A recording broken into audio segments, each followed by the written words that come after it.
Hello my dear aspirants. उम्मीद करता हूँ कि आप सभी की एग्जाम की प्रिपरेशन बढ़िया चल रही होगी।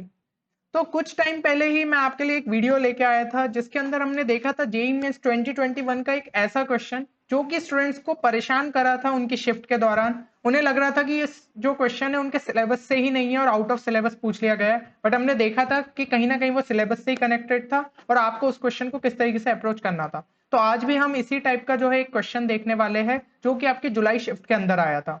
तो ये क्वेश्चन आखिर किस टॉपिक का था और हमें इसको किस तरीके से अप्रोच करना था, ये चीज हम देखेंगे। तो रेगुलर अगर हम जो है पिछले सालों के ईयर्स का एनालिसिस करें और मैथ सब्जेक्ट के बारे में स्पेशली अगर मैं बात करूं, तो वो जो है कहीं ना कहीं थोड़ा डिफिकल्ट साइड पे पड़ रहा है स्टूडेंट्स के लिए और पेपर जो है काफी लेंथी आ रहा है। तो इसी चीज में यार स्टूडेंट को मतलब जो है परेशानी जो वो झेल रहे हैं उससे उन्हें छुटकारा दिलाने के लिए हम आपके लिए लेके आए हैं जेई मेंस का मैथ्स क्रैश कोर्स। अब इस कोर्स की जो है मतलब खासियत क्या है कि ये कोर्स आपका जो है लास्ट टाइम पे थ्योरी को एफिशिएंटली आपको रिवाइज करवाएगा, प्लस इसके अंदर जो हमने स्मार्ट मेथड्स डिस्कस किए वो आपकी जो है स्पीड को एक अच्छा खासा बूस्ट दे सकता है। तो आप पहले ही जो है अगर चैनल को रेगुलरली फॉलो कर रहे हो तो आप जानते हैं कि किस टाइप के हमने जो है ट्रिक वीडियोस आपके लिए पब्लिश किए और जेई मेंस के क्वेश्चन में उन्हें किस तरीके से हम अप्लाई कर सकते हैं। तो ये आपके लिए बहुत ज्यादा टाइम सेव कर देते हैं।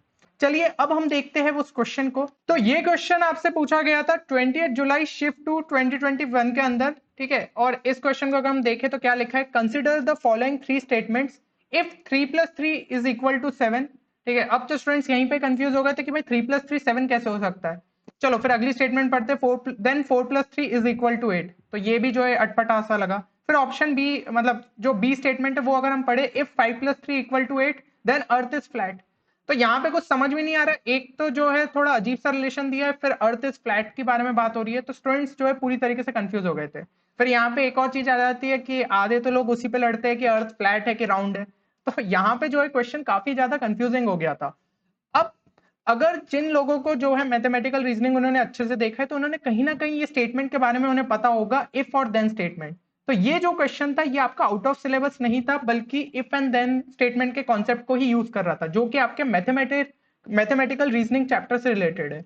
तो इफ देन स्टेटमेंट के अगर मैं जो है केसेस के बारे में बात करूं, तो आपके केसेस क्या हो जाते हैं, पी स्टेटमेंट देके रखिए, क्यू स्टेटमेंट देके रखिए और यहाँ पे आपका इफ देन वाली कंडीशन आ गई, ठीक है, जिसको हम इस तरीके से सिंगल डायरेक्शन एरो से जो है डिनोट करते हैं। तो यहाँ पे अगर दोनों ही स्टेटमेंट आपकी ट्रू हो जाती है तो उस केस में हमारा क्या होता है, ट्रू होता है। अगर आपकी ट्रू पहली स्टेटमेंट ट्रू है दूसरी फॉल्स है तो उस केस में हमारा क्या हो जाता है, फॉल्स।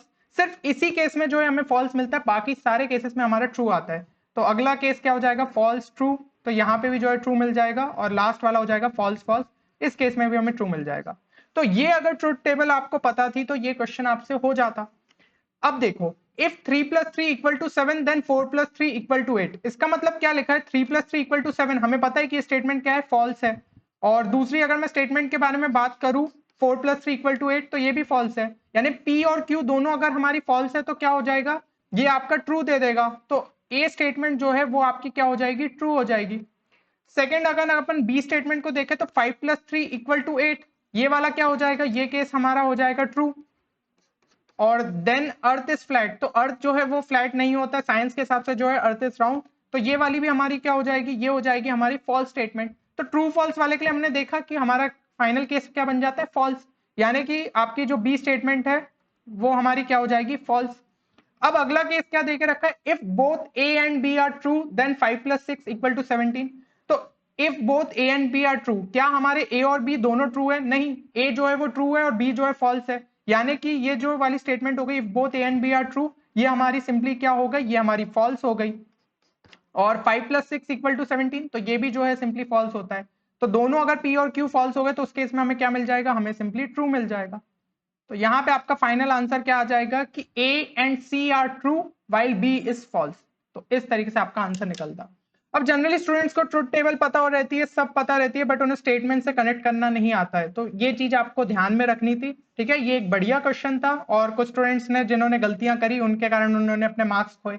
तो आपको जो है इस टाइप की गलती नहीं करना है और अगर आपको 2022 की शिफ्ट में इस टाइप का क्वेश्चन देखने को मिलता है तो आप इस तरीके से उसे अटेम्प्ट करिए। तो होपफुली ये वीडियो आप सभी के लिए बेनिफिशियल रहेगा। मिलते हैं अगले वीडियो में, तब तक के लिए take care and good bye.